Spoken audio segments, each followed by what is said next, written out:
Hi, Whitney. Welcome to the podcast where we acknowledge that the ways we are working really aren't working anymore. We invite you into conversations with thought leaders, coaches, and industry experts to explore strategies for living with more ease and less grind, more flow and less fight. Welcome to Untrained. Good morning, Whitney. Good morning, good morning. Good morning, Iris. Just the two of us today. Just the two of us. I don't know the rest of that song, but just the two of us. And candlelight, too. And candlelight. You're welcome, audience, for my singing. You're just welcome. We wanted to play a little bit today and talk about something we talk about a lot with our clients, especially because we have an athlete background. So what are we untraining and training today, Whitney? So a lot of our clients, and often ourselves, we just sort of race through the day, like reacting, just with the goal of crossing things off the list. And instead, we want to train the idea of pacing, of rhythm, within the context of prepare, perform, recover.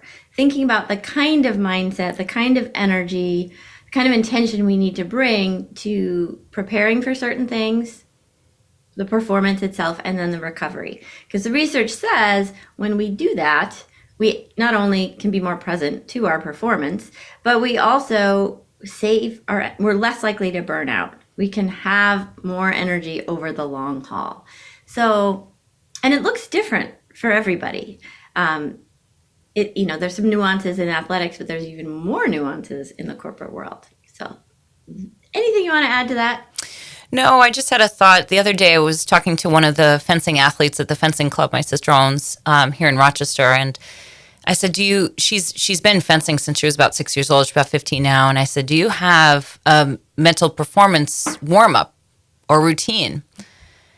And she was like, no. But I was like, do you have a physical warm-up? And she said, yeah. So it's the same thing in the corporate world as we often think, we've got our task list, we've got our calendar up, and we've got it all covered. But really, we also have to think about the mental performance part of it is how do we bring our whole selves into the conversation? How do we prepare?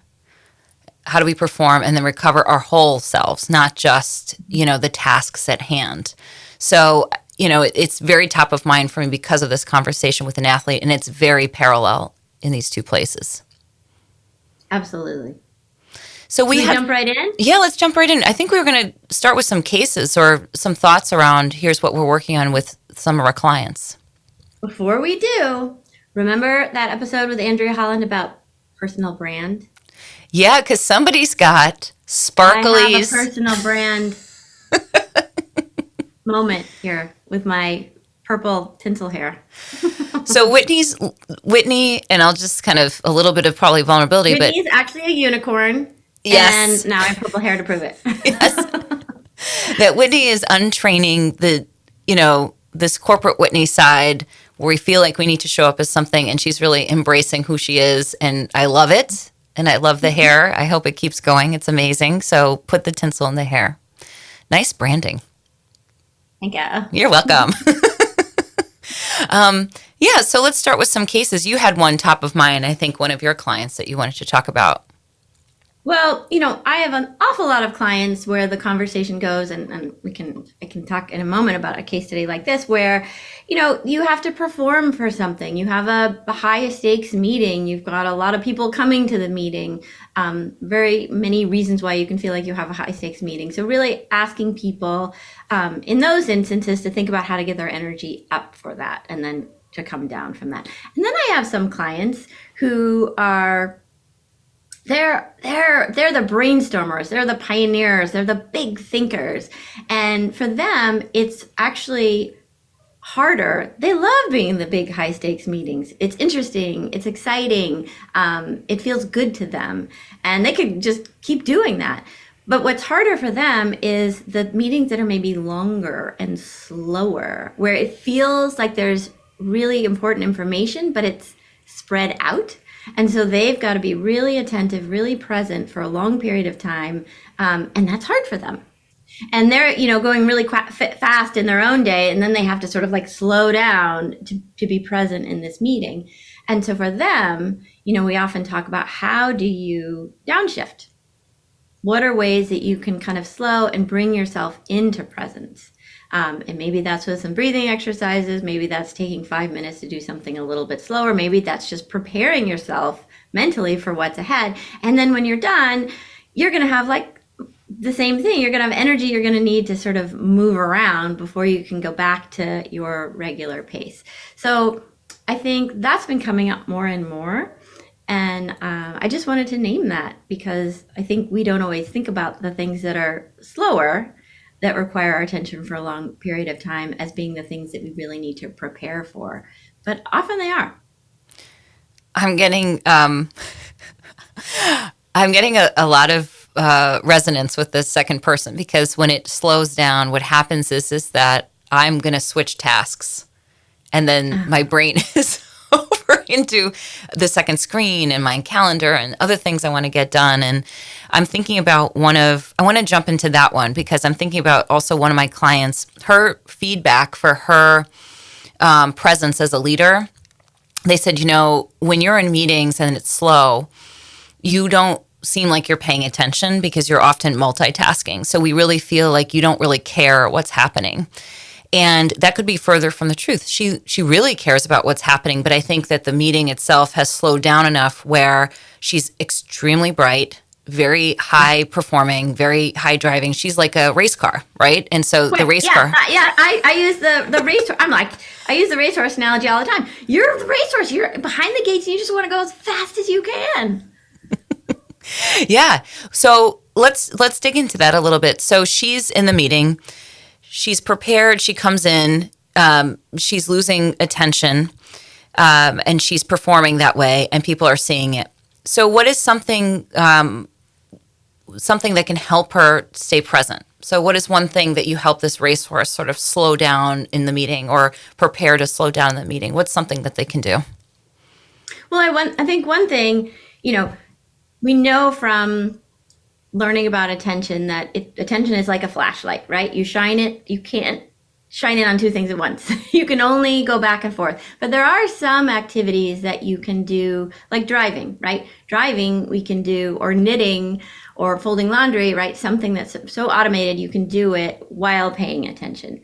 But then there's some tasks we can't do while paying attention. So like doodling, for example, right? That's something that we can do. So I always ask people to experiment with things that will help keep them present, that will give them something to do, maybe with their hands, but also keeps themselves present in the meeting. So obviously doodling or taking notes is going to be better than scrolling on your phone during a meeting, or doing some box breathing in a meeting is something you can focus on. It's going to help calm your nervous system, going to give you a focus, but you can also be listening. So I think it's just a matter of experimenting with those things.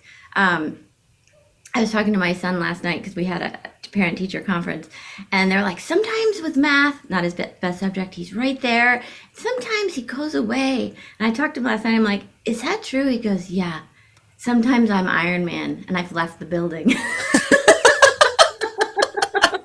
So my point is, try and pick activities that don't take you out of the building, but that are sort of more grounding and keep you in the building, in the meeting. That's where I would start. I don't know. It sounds really cool to be Iron Man, though. I know. I was like, I might pick that over fractions. I would totally pick that over fractions. But I like, kids have these fidgets. So sometimes having something like that, or I think grown-up fidget. It's a doodle. Yeah, exactly. So you can doodle, have something in your hand, or I think about I have a sit-stand desk. So I'll just stand up and start just moving around, which people comment on all the time. They're like, "You're moving around." I'm like, "I have too many injuries. I have to move around." But the truth is, for me to pay attention, I actually have to move my body. I think that's the point, right? Because I know myself, and I know that I'm a physical being, that I think better when I'm moving. You can see like my hands are moving, we're talking, and I'm constantly moving. So for me, I know after all these years, if we're on Zoom, to stand up and use my sit stand desk to help me maneuver I'm that racehorse. I have trouble if it's not like boom boom boom boom boom. I'm mentally in another sphere. So I have to practice a lot of this stuff to try to stay present to the moment. And I do have to say the remote environment is difficult for that, because I think if you're in person, at least for me, I can feel other people's energy in the room, so I can often match. So if the meeting is kind of a slower cadence, the room energy is a certain way. People's nervous systems are feeling a certain way, and my nervous system can often match that. But when you're in Zoom, I think it's really challenging. I think it's challenging for people who have attention deficit. I think it's super challenging for people who are these racehorses. Yeah. And you want them in these higher stake meetings, and they've got their gifts. And I think it's also just sort of accepting. The more we can accept ourselves, instead of like, darn it, I'm so there's something wrong with me that I can't pay attention in a 2-hour slow meeting. No, that's how you're wired. That's how you're built. Okay, so what are you going to do to support yourself? What's the best case scenario given this? So that's also what I really try to help people do, is like, okay, well, how do you get out of as many of these meetings as possible? Or how do you make them shorter? Or, really looking at it from multiple angles. I think, too, what helps me is that other people trust me, too, right? So that they're not just seeing, like this one woman, this one leader is, how can I get her to communicate to other people that I am actually paying attention? This is how I actually pay attention. So being able to communicate that, you can't always do it with everybody that's in the room. You might not know everyone, but if you are having these regular meetings and people know you and they're part of your team, maybe you can tell them, like, part of my tactic is to stand up and sit. It's Iris, right? Iris needs to move around, or you might see her kind of look over here, but it's not because she's lost interest in the meeting. It's just how she pays attention and focuses. So I think sometimes it's also not just knowing yourself and what you need, but also communicating to other people. This is how I work. It's something that I think we don't often think about, is other people need to know, because otherwise, without that information, they're not always going to assume the best. Yeah, because they might be built differently. And so for them, doodling or standing up, sitting down means they're not interested. And that's not your truth. You had a really good point about when the racehorse piece of it, the recovery. Can you talk to that? Because that was really interesting. That's kind of the first time I've thought about that. Well, so when I'm looking at the Burnout book by the Nagoski sisters, and so how they talk about when we've had a high stakes event, we need to move the energy out. We don't want it to stay there from high stakes event to high stakes event, because it's not helpful. There's a lot of hormones, chemicals in there that we want to dissipate. So that's where, hug, move around, get something to eat, call a friend, all those things come in handy. So, but if you've really been feeling like pent up, it's important for you to move around, go for a walk, like shake it out before you go into the next one, because otherwise you're going to still feel that pent up feeling, and it's going to be hard to pay attention. So if it's a short break you have, being thoughtful about it, or like your next meeting's on the phone and a walking meeting, or you get to work by yourself for a while and do it, or stand up, or do whatever you want, but really being mindful, okay, physically, what am I going to need to do to sort of be done with this, so that I can kind of clear the slate for the next event.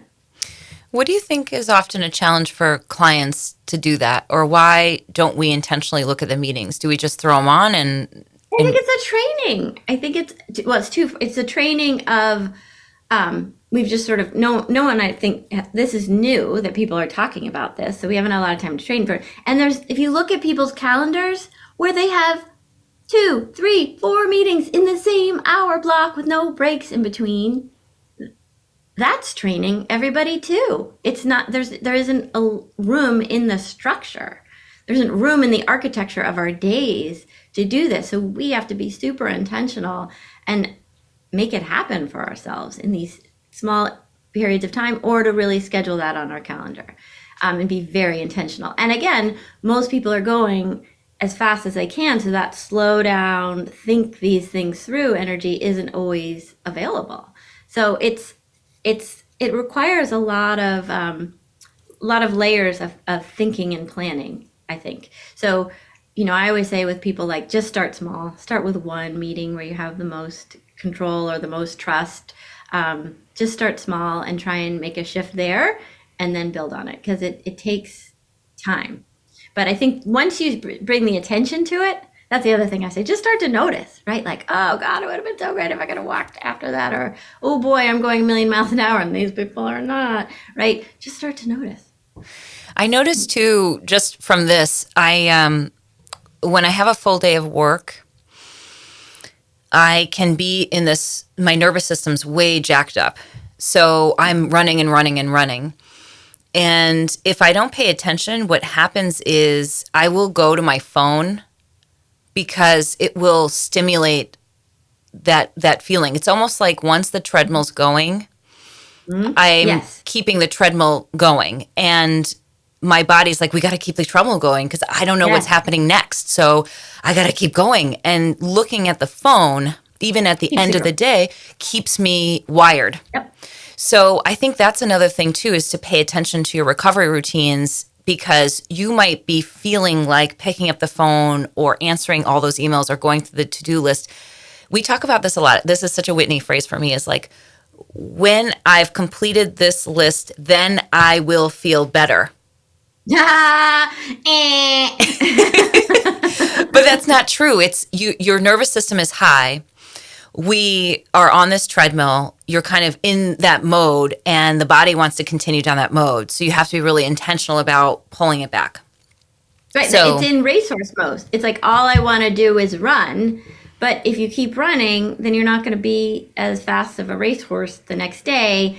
It's the same thing when you're running fast and then you into a meeting that's slower, then you want to grab your phone because you want to keep the energy going fast, right? I think people also really deal with that because they're like, anything to keep it going fast, because it suddenly feels really uncomfortable and sometimes impossible to slow it down, especially when you still have stuff to do and you don't want to slow it down because you want to keep that energy up to go get it done. Yeah, there can be a fear component to that as well. If I slow down, I have to ramp up again. It's yeah, and I think about it too, because I think about because I do CrossFit and I always talk about that, is when I go into the class in the beginning of the hour, I'm slow. Like everything, there's a long warm up.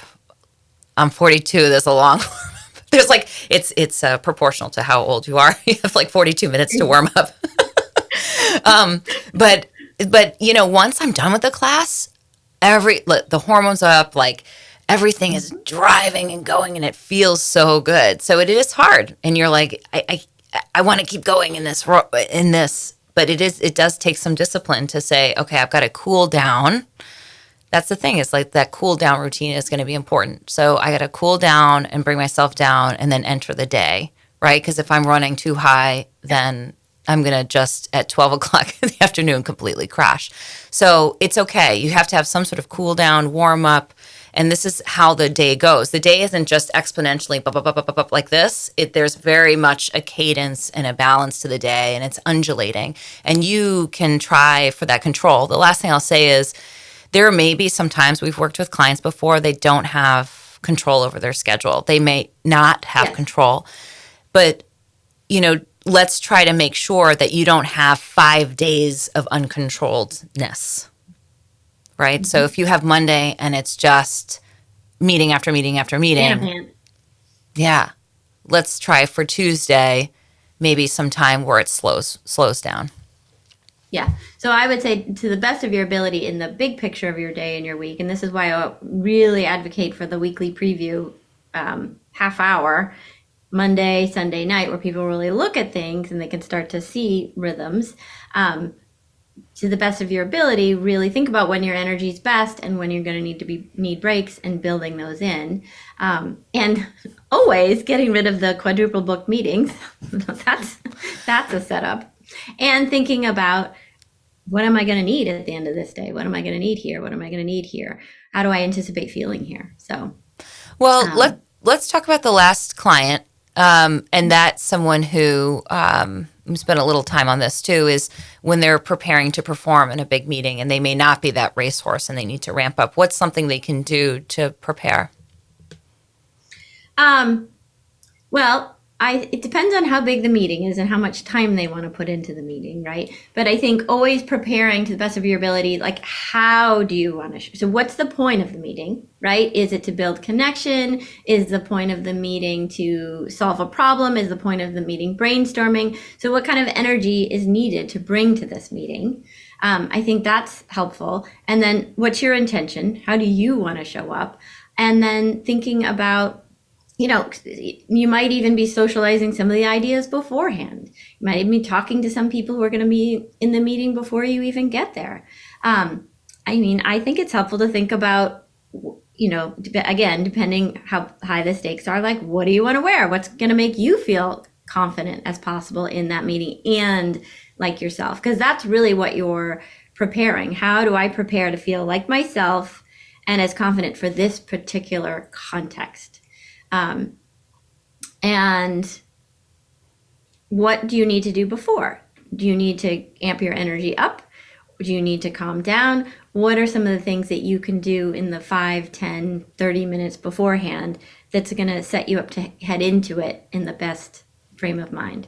And then always, okay, afterwards, how much time is it going to take to decompress and what are you going to do? Jane Goodall prepares for a talk by running backstage. So I think it's some people need to ramp up. I know I need to, because I'm a racehorse, need to ramp down. So music, right? Some get the wiggles out. Some of my clients, oftentimes I have them think about grounding themselves, like put your feet on the ground or do a stance, a yoga stance of like mountain pose, like really strong. How do you feel strong? So again, I think the key is know yourself and what you need, not what and someone. And if you don't, exactly, and don't do it the way someone else does. That's not going to work for you. You have to know. You might not be Jane Goodall. I am definitely not Jane Goodall. If I ran, I don't know. I got to try it, but I'm not sure that would work for me. But I would say, hi, everybody. Exactly. I'd be way too ramped up. If you want to think about it, go back, just to plug our other podcast too. We've got Cheryl, who we talked to this year about preparing for meetings. It's definitely female-centric, but it definitely applies to this, the preparation mode. How can you perform within a meeting? How can you be heard really within a meeting? Get your voice heard, get your point across, have authority. Exactly. And then the other one too is just another shout out to Andrea Holland and her branding, right? So how do you want to show up? She's a lot in that preparation, right? So how do I want to show up? Who am I? What's that authenticity? What's my pop? What's my value? What's my value? So we've had a short conversation today. We wanted to just introduce the idea of this preparation, perform, and recovery for everyone. It's been a while since it's just you and me. Just the two of us. I know. It was fun. So to sum up, untraining this idea that you just slam into your day as hard as you can and then you cross your fingers, hope for the best, and then you're done. And retraining the idea, own who you are, what you need, what your own ideal rhythms are, what your own preparation and recovery is, and start to bring some awareness to it, particularly around the higher stake events. Well, hope you love what you hear. So make sure that you subscribe to our podcast. And at the end of every podcast, what do we say? Keep untraining. Keep untraining, everybody. Bye.